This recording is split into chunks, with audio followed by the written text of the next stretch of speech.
Boa noite. O Corinthians, que pega daqui a pouco o Nacional do Paraguai pela Copa Libertadores, leva uma imensa vantagem sobre times paraguaios, como vamos rever em uma goleada em cima do Cerro Porteño de 1999. Também pela Libertadores, o Fluminense terá uma pedreira pela frente, o Boca Juniors, mas em 2008 o tricolor se deu bem. Barcos vem conquistando o coração dos torcedores do Palmeiras, assim como Artime, que deixou sua marca na história do time alviverde. Vamos atender a mais um amigo do Grandes Momentos. Ele pediu uma vitória do São Bento sobre o Corinthians e será atendido. Iremos também recordar um grande momento de Valdir Pérez defendendo um gol do São Paulo, onde foi ídolo da torcida. O Santos joga neste momento contra o Inter pela Libertadores na Vila Belmiro. A nossa pérola de hoje é uma vitória santista de 1974. E você, por acaso, sabe quando a comemoração de um gol foi personalizada pela primeira vez? O nosso caos de hoje vai contar essa história. O Grandes Momentos do Esporte está no ar. Olá, a noite de quarta-feira repleta de futebol. Daqui a pouco a gente viu aí o Corinthians enfrenta o Nacional do Paraguai no Pacaembu. Muito boa noite, Carlos Alberto Torres. Boa noite. Um abraço, Michel Lohance. Dia. Bom, será o segundo jogo do time do técnico Tite pela Libertadores deste ano. No primeiro contra o Deportivo Táchira na Venezuela, deu um empate, mas a história mostra que o Corinthians sempre se deu muito bem contra times paraguaios. Em março de 1999, por exemplo, o clube do Parque São Jorge conseguiu uma incrível goleada contra o Cerro Porteño por 8-2, com 5 gols do Fernando Baiano, que na época era um camisa 9 que iniciava a carreira. E essa goleada do Corinthians só não é a maior de todas da Libertadores, porque em 1962 o Santos de Pelé, Coutinho, Zito, Pepe e por aí vai goleou esse mesmo Cerro Porteño, acreditem, por 9-1. Quem esteve no Pacaembu na noite de 10 de março de 99 foi agraciado com uma verdadeira chuva de gols. Logo no comecinho da partida, aos 5 minutos do primeiro tempo, Edilson fez 1-0 para o Corinthians contra o Cerro Porteño. 4 minutos depois, começou o show de Fernando Baiano, 2-0. Antes do relógio marcar um terço da etapa inicial, Fernando fez mais um, após belo drible no zagueiro paraguaio. 2 minutos depois, o camisa 9 marcou de novo. Não perca a conta, esse de cabeça é o 4º gol do Corinthians, o 3º dele. Vampeta encontrou o lateral índio na área paraguaia, 5-0. Cavaleiro de pênalti fez o primeiro do Cerro.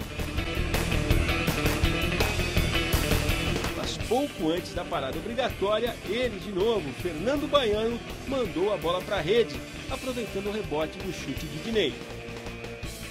No segundo tempo, momento raro, o lateral Silvinho foi quem marcou esse gol.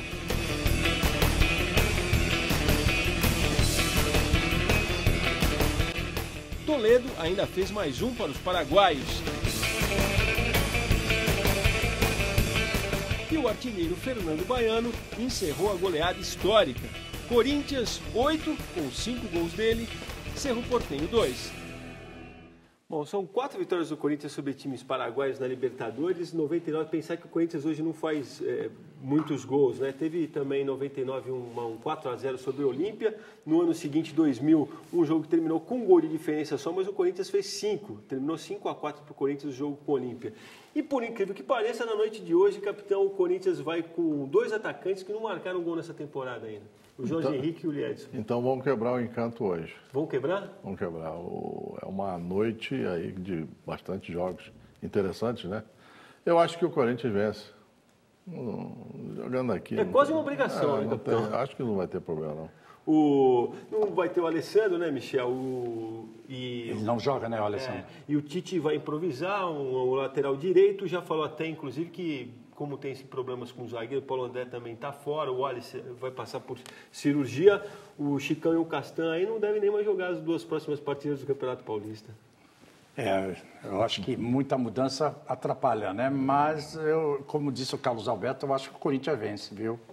Eu acho que o Corinthians... É pelo poder ofensivo, né? Porque o Corinthians vira e mexe, está mudando os atacantes, mas o time está sempre ali. Pelo menos um golzinho vai lá, faz e garante. Né? O time tem uma cara, isso realmente é verdade. Bom, outro jogão de hoje pela Libertadores é Boca Juniors e Fluminense. Também às 10 horas, jogo que será disputado no estádio La Bombonera, na Argentina. Essa partida é uma reedição da semifinal do torneio de 2008, quando o Flu empatou o primeiro jogo e venceu o segundo. Nós vamos rever agora como foi a primeira partida daquele duelo.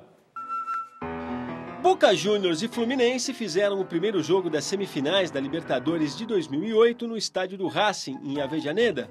Mesmo não jogando no lendário estádio de La Bombonera, na época interditado, foram os argentinos que inauguraram o marcador com esse gol de Riquelme. Na sequência, Thiago Silva aproveitou o cruzamento do xará Thiago Neves e empatou 1-1. A pressão dos argentinos era grande, mas, defendendo a meta carioca, o goleiro Fernando Henrique realizou milagres. Mas mesmo em grande fase, o arqueiro brasileiro não evitou outro gol de Riquelme, dessa vez cobrando falta. A bola ainda desviou na barreira.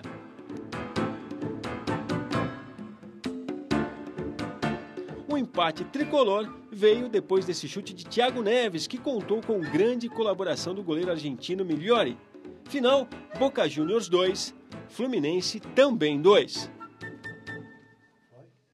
Só para registrar que esse jogo não foi numa Bombonera, né? Foi disputado em Avellaneda, no estádio do Racing. Agora, o Fluminense, capitão, tem um timaço realmente. O Wellington nem está numa fase espetacular. O Deck é bom jogador, Thiago Neves, Fred...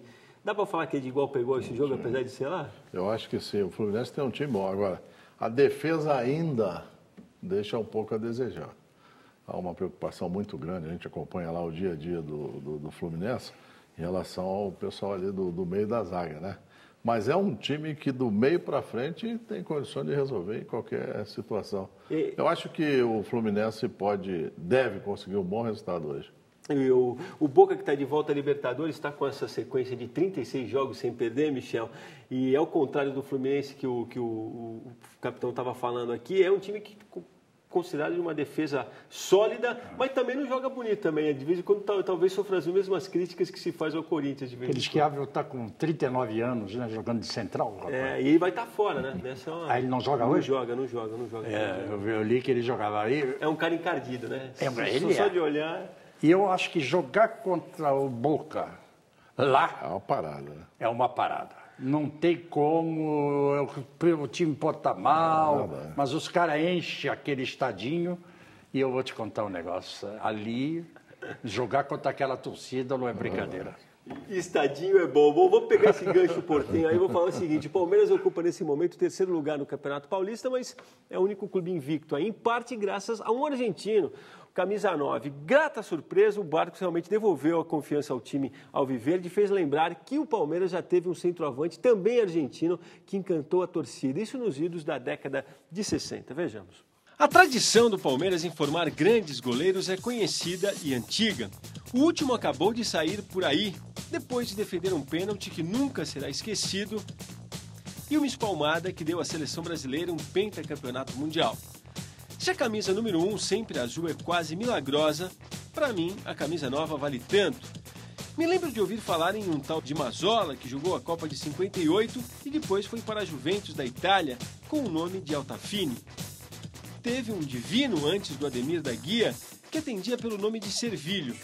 E aí veio o Vavá, o primeiro peito de aço importado do Vasco da Gama. Certa vez, também chegou um argentino com o nome de Artime, que jogou com o César Maluco, o que inventou de trepar no alambrado para repartir com o torcedor a alegria de um gol. O argentino Artime era um senhor goleador, temido, sutil, que surgia quase imperceptivelmente no lugar inesperado para fazer o gol. Artime, como Barcos, nos dias de hoje, devolveu ao Palmeiras, nos seus tempos, a mesma confiança que Barcos vem impondo ao Palmeiras. Um camisa 9 goleador não pode ter medo de cara feia e tem de saber o momento exato de dar o toque que vai ficar na memória do torcedor. Barcos, que chegou para ficar, tem esse talento.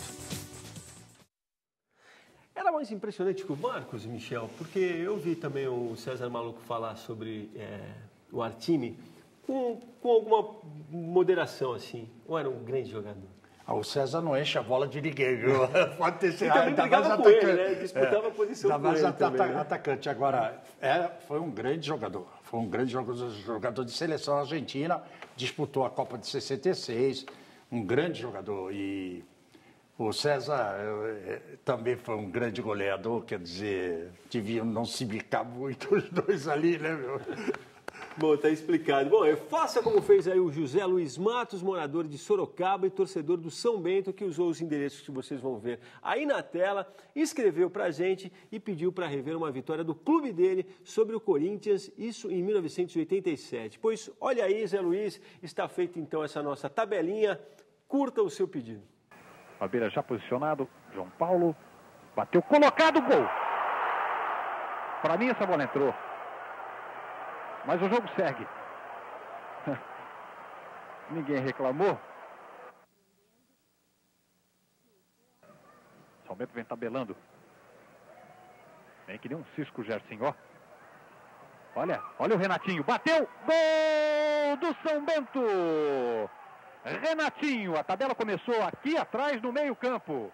39 minutos do primeiro tempo. O São Bento abre o placar do Pacaembu. Renatinho. Cobrança Abelha. A sobra de Eduardo, colocado de novo Abelha. Márcio e Abelha de novo. Olha o São Bento chegando. Dino na trave. Tirou de lá. E apita da Via Verde. Termina no Pacaembu. 1 para o São Bento. 0 para o Corinthians. Um resultado que deixa o Corinthians na última colocação do campeonato e joga o clube numa crise muito séria. O Corinthians faria a final desse torneio depois com o São Paulo, que tinha um timaço ainda, o título ficou com o São Paulo. A gente vai agora para o nosso intervalo. No próximo bloco você vai rever um grande momento da carreira do Valdir Pérez, que era o goleiro do Corinthians, inclusive nessa final de Campeonato Paulista desse ano que a gente acabou de ver aí. Ele vai escolher o grande momento vivido por ele e tem também na volta o Causo, que vai contar como é que nasceu essa história de personalizar a comemoração de um gol. Até já!